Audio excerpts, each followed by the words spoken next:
మా ఇంట్లో నాకు పెద్ద టార్చర్ ఉంది. ఆ టార్చర్ పెట్టేది ఎవరో కాదు, నా నైఫ్, సారీ నా వైఫ్.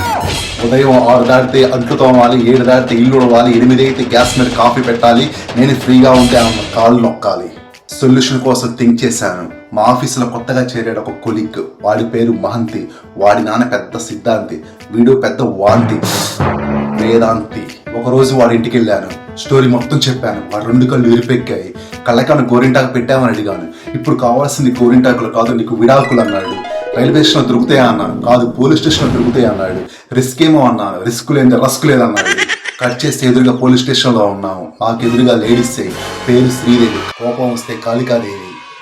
వీడి పిల్లాన్ని 30 నిమిషాలు చేయాలి అరెస్ట్, లేకపోతే నేను అవుతా శాడిస్ట్ అన్నాడు కోపంగా లేడీస్ సిఐతో. అంతే, ఆ సిఐ వీడి చుట్టుపట్టుకుని కుక్కను కొట్టినట్టు కొట్టింది. ఎందుకు కొడుతున్నాం అడిగాడు. నీ ఫ్రెండ్ అడుక్కో అంది. నేను అడగనన్నాడు. మళ్ళా సిఐ చుట్టుపట్టుకుని కుక్కను కొట్టినట్టు కొట్టింది.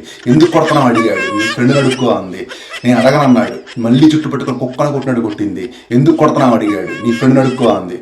వాడి పక్కన చూసుకున్నాడు. నేను లేను, నేను పోలీస్ స్టేషన్ బయట ఉన్నాను. వాడు నా దగ్గరకు వచ్చి నన్ను దీనంగా అలా చూశాడు. నేను ఆ సిఐ నా వైఫ్ అని చెప్పాను. అంటే ఒక్కసారిగా కుప్పకూలిపోయాడు. కట్ చేస్తే వాడు మహాత్మా గాంధీ హాస్పిటల్లో ఐసీయూలో రెస్ట్ తీసుకుంటున్నాడు. వాడిని కనుక ఇంకొక అరగంట పీకినట్లయితే వాట్సాప్లో వాడి ఫోటో వేసి కింద రెస్ట్ అండ్ పీస్ అని మెసేజ్ చేయాల్సి వచ్చేది. సరే, గ్యాస్ మీద పెట్టాను రైస్, అది పాడైతే నాకుండా ఐస్. Okay, bye guys.